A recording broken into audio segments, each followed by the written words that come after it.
Kenapa UGM ikut terlibat?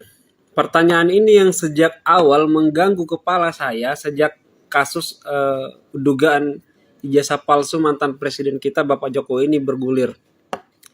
Yang ingin saya soroti di sini adalah bukan soal apakah ijazahnya asli atau palsu, tetapi sebagai alumni UGM, ini ijazah saya, sebagai alumni UGM, saya kebetulan angkatan 75 kalau tidak salah, sampai lupa angkatannya, angkatan 75 di program Magister Ekonomi Pembangunan, Fakultas Ekonomi dan Bisnis Universitas Gadjah Mada, masuk 2016, tak lulus 2018, kampusnya di Kaliurang, saya ingat persis. Jadi video ini saya buat sebagai bentuk keprihatinan kenapa sampai UGM sebagai institusi pendidikan yang seharusnya menjunjung tinggi nilai-nilai kejujuran, yang seharusnya mendukung upaya-upaya penelitian ilmiah, tetapi justru terlibat di dalam kisruh mengenai dugaan ijazah ini.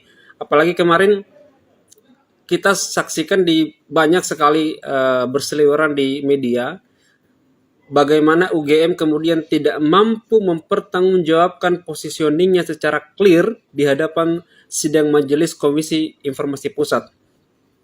Satu hal yang sangat disesalkan di sini Bapak Ibu, terutama bagaimana kemudian UGM yang sebagai institusi pendidikan, sekali lagi, yang menjadi tumpuan harapan, menjadi benteng terkuat dalam menjaga nilai-nilai kejujuran, menjadi institusi pendidikan yang seharusnya mendukung pelaksanaan kegiatan-kegiatan penelitian ilmiah, tetapi justru hari-hari ini kita saksikan terlibat di dalam pusaran kasus yang sebenarnya sangat sepele. Soal bagaimana ikut mendukung atau memposisikan diri sebagai pihak yang netral jika memang ijazah tersebut adalah asli adanya, atau dengan kata lain Bapak Jokowi memang benar-benar alumni Fakultas Kehutanan UGM sebagaimana yang selama ini kita dengar.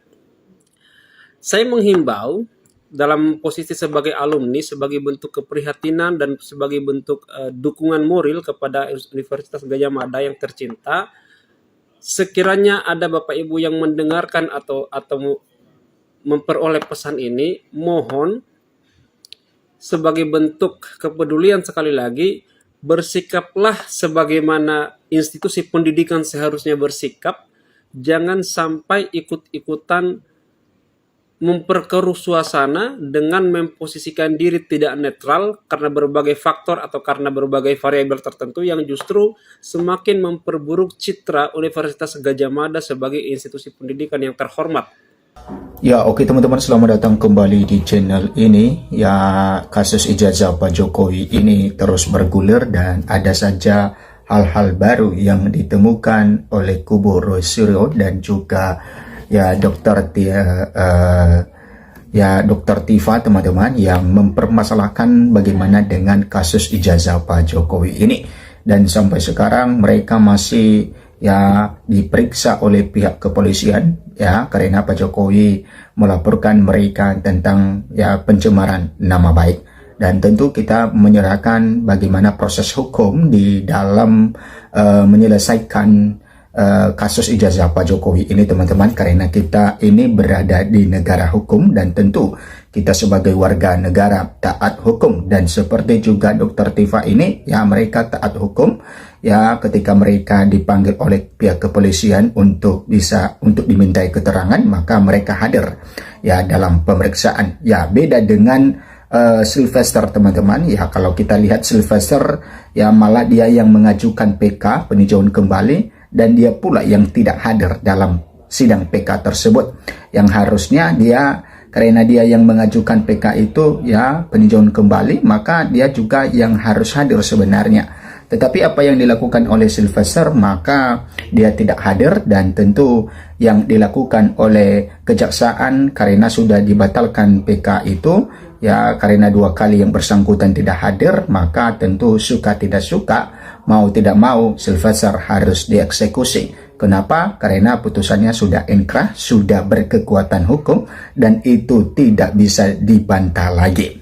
Nah, sehingga nantinya kita melihat bagaimana reaksi dari kejaksaan di dalam hal ini, ya keberanian mereka untuk bisa menangkap Sylvester Matodena. Nah, beda dengan seperti Roy Suryo dan juga Dr. Tifa ini, dan ada Dr. Sianipar lagi teman-teman, ketika pihak kepolisian meminta mereka untuk hadir di dalam pemeriksaan, maka mereka hadir patuh di dalam hal itu. Disitulah kita melihat bagaimana keseriusan mereka untuk bisa mengungkap kasus ijazah Pak Jokowi ini. Ya, seperti yang mereka sampaikan bahwa sebenarnya kasus ini cepat selesai kalau misalnya ada kejujuran di dalam hal ini, ada keterbukaan di mana Pak Jokowi langsung menunjukkan ijazahnya, dan ketika dilihat bahwa itu asli, udah selesai permasalahannya. Ya, sesimpel itu kata kubu Roy Suryo. Tetapi apa yang dilakukan oleh Pak Jokowi tidak seperti itu. Ya, dia menolak untuk menunjukkan ijazahnya kecuali di dalam persidangan ketika penegakan hukum katanya meminta ijazah aslinya.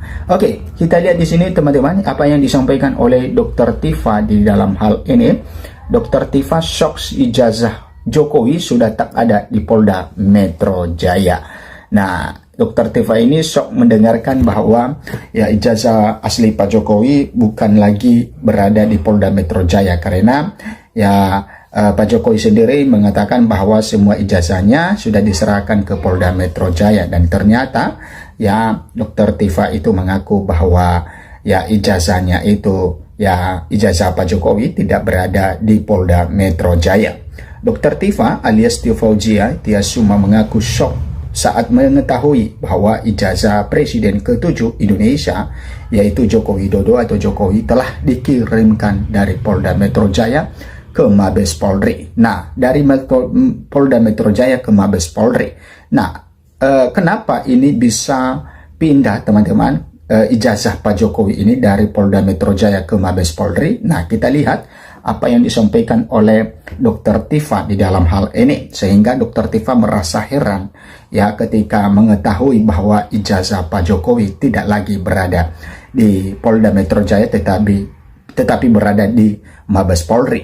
Nah, hal ini ketahui dari penyidik saat menjalani pemeriksaan sebagai terlapor terkait kasus tudingan ijazah palsu Jokowi di Subdit Keamanan Negara Direktorat Reserse Kriminal Umum Polda Metro Jaya pada hari Kamis 21 Agustus tahun 2025.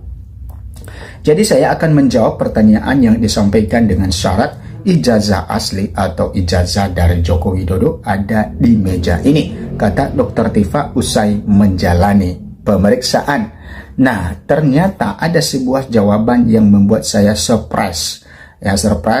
Karena ternyata kata pemeriksa saya itu sampaikan bahwa ijazah itu sudah tidak ada lagi di Polda Metro Jaya, ucap dia melanjutkan. Nah, menurut Dr. Tifa teman-teman, bahwa informasi ini tidak pernah disampaikan polisi kepada media massa, bahwa sebab fisik ijazah yang diberikan Jokowi sebagai barang bukti dalam laporan polisinya sudah berada di Mabes Polri. Nah, kita semua tidak tahu.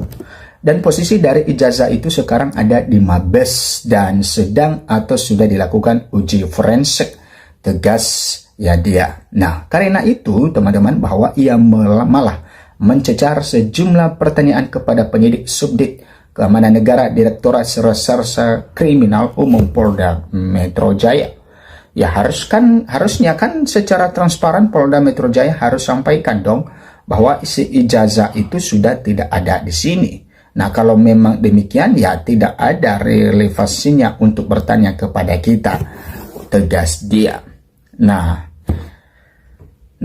kita lihat di sini teman-teman bahwa naik sidik Polda Metro Jaya meningkatkan status kasus tudingan ijazah palsu ke tahap penyidikan usai gelar perkara oleh penyidik Subdit Keamanan Negara Direktorat Reserse Kriminal Umum Polda pada Kamis 10 Juli 2025.